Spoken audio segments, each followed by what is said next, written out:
just feel like the left has gotten into this nihilistic position of just, if you don't agree with us, you're stupid. If you agree with anything that the right says, you're stupid. And it's like, no, some of the stuff that they say, they make a great point. And instead of calling people dumb and telling everybody they're stupid and fear mongering and telling us everything is going to go, why don't you educate those same people about what it was that you did that was good, what these policies were and why they needed to be protected, and champion something instead of taking every opportunity to call people stupid? Because that's what I'm telling you, that's what the left has become, in my opinion. They're just sitting there telling everybody that they're dumb instead of trying to win people over. They're waiting for the world to burn and calling people stupid while it burns.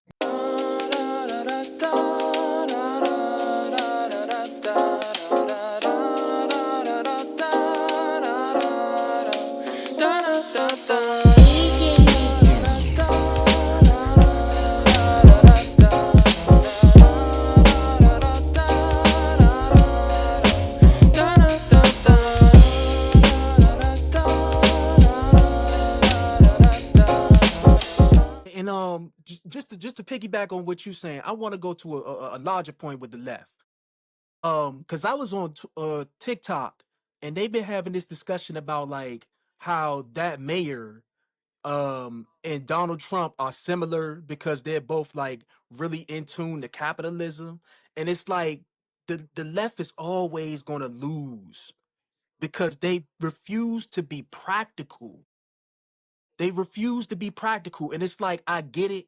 Y'all want to be anti-capitalist so bad, and y'all want to dismantle this and dismantle that. And it's like, yo, we live in a capitalistic society. How are you going to advocate for people being anti-capitalist and have this big revolution with no capital? It's impossible. See, I wouldn't even be mad at them if they was genuine in how they moved about it.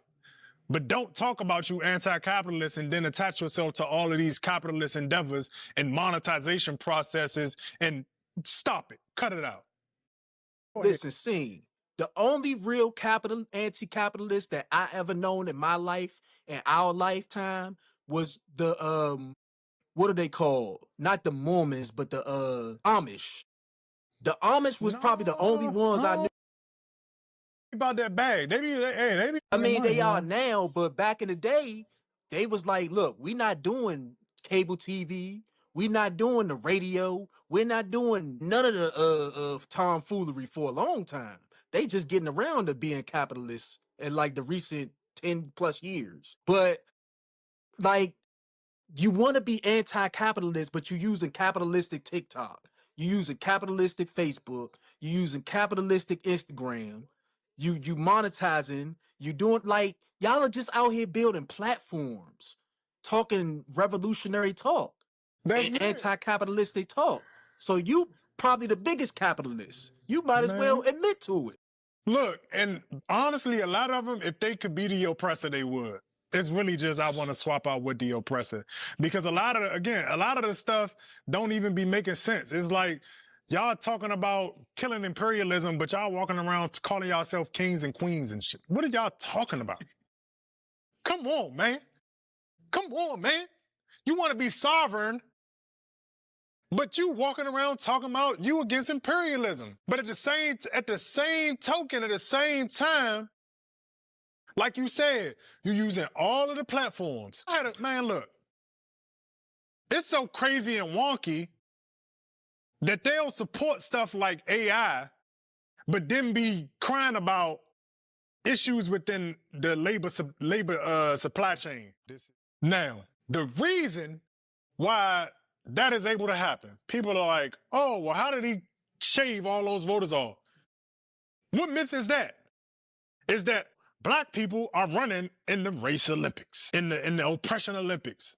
No, fool. Y'all don't understand that it's not an oppression Olympics. It's just an acknowledgement of history that has brought us here to this point. But see, Trump understands that people don't want to be perceived as a victim or in victimhood or chasing the victim status. And he exploits that. So it's like, nah, you can be better. You can be good. It's all on you.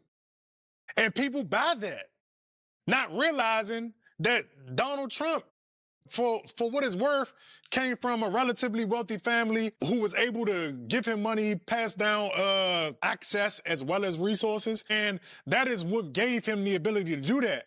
But he understands that the myth and the ethos of black people not wanting to be seen as victims, he can take advantage of that. So there are a lot of things that go into that and a lot of things that people don't necessarily want to acknowledge as it relates to, again, Donald Trump has taken advantage of the tactics and the showmanship, the political showmanship of the left, while being a full, literally jack in a box. Because he ran a campaign on social, like he almost ran a campaign that you would have thought he was a socialist. I'll put it like that.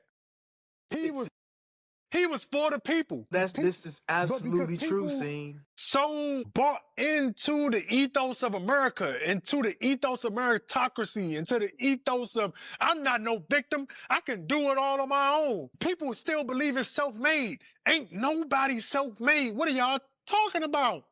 But guess what? He know how to tap into that. So he was able to shave off a lot of voters. He understand that rhetorical speech. He took that from the left because the left does a lot of rhetoric, has a lot of rhetoric, like we were discussing, but they have no policy, no governance. And again, like I said from the beginning, if you hear, like the video, share the video, leave a comment, but they cannot beat Mayor Muriel Bowser because the city is cleaning up leftist initiatives. They cleaning it up right now. Initiative 82 is a leftist initiative. And that shit about to have restaurants in shambles. I said, let it do as it may. You wanna know why I say let it do as it may? Because the people have to learn. When you just be throwing stuff at the wall, governance is not about that. See, in these shows and all this other stuff, confidence and just blind bravado is cool. But when we're talking about the complex issues and fixing societies and managing human desire and competition and ecosystems, we need people who think. And sometimes maybe a little bit hesitant to be like, you know what? Maybe I don't want to do that. Because did we think about how that's going to look 10, 20 years later? And also, how is the opposition or anybody who opposes us going to use that against us and weaponize it against us? Like, yeah, consuming trillions and trillions of dollars of value in a company is cool, but how do you get there? Who can weaponize that? And that's what we're here right now. Like, can I shoot the left a little bit of bail? Shoot them. While still giving them a good critique. Because I want to hone in, because you said they have no policy. I would agree, but the left does have policies. The problem with the left is that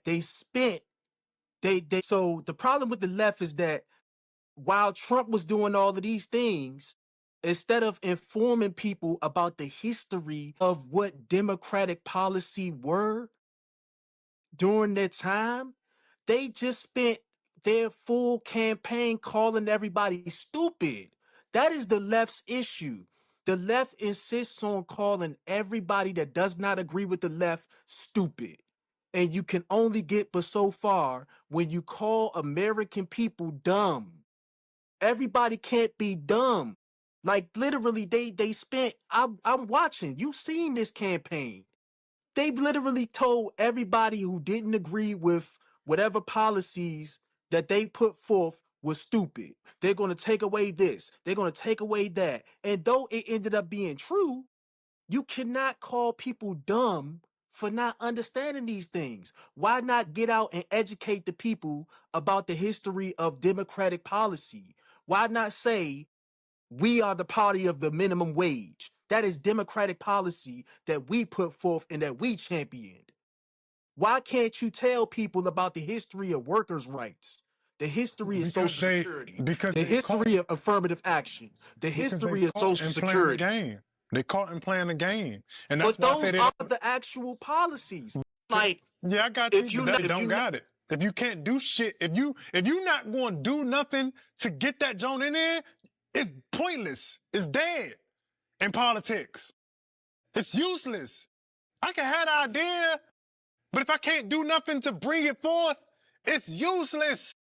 yeah, If but I'm going, like, if I'm going to concede to the old guard every single time, if I'm going to concede to Nancy Pelosi and Chuck Schumer and fucking the likes of Joe Biden and them every single time, what point is me even thinking and having my own thoughts?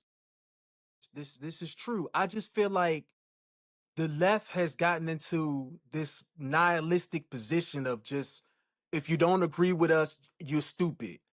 If you agree with anything that the right says, you're stupid. And it's like, no, some of the stuff that they say, they make a great point. And instead of calling people dumb and telling everybody they're stupid and fear mongering and telling us everything is going to go to shit, why don't you educate those same people about what it was that you did that was good, what these policies were and why they needed to be protected, and champion something instead of taking every opportunity to call people stupid?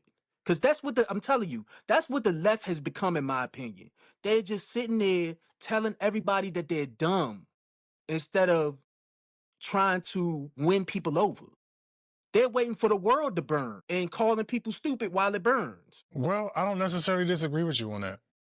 And that's why I said what I said about them not being able to beat a candidate like Muriel Bowser or any of the centrists, who I don't even necessarily agree with. But they don't like building, like you, to your point, coalitions with people who think differently from them, who might have different interests. Like a lot of leftists believe in class only and won't even acknowledge race, but want a racial, multi-ethnic coalition when race was one of the first class systems in America.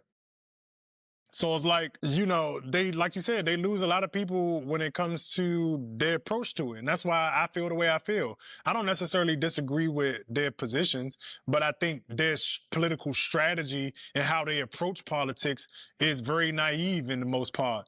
And again, like I said, I don't know the Mamdani gentleman, but I think it'll be more the same as it relates to him getting in, folding, and not necessarily having a coalition to build on, because the way that you start is the way that you finish. And a lot of it is about excluding people versus including people. Because again, they would watch this video and sit up here and be like, oh yeah, we can't talk to him. Where the whole time I would sit, we can make deals and figure out who gonna get what, how we get what. But just like I said about the immigration video, we need something. My community needs something. It can't just be class, because everybody winning except us still. So it's like, and they also don't realize that class approach is allowing all of the issues to keep persisting, because y'all not really acknowledging and going to the root and going to the core. What you essentially doing is just tweaking and working around the edges, which is what centrists do.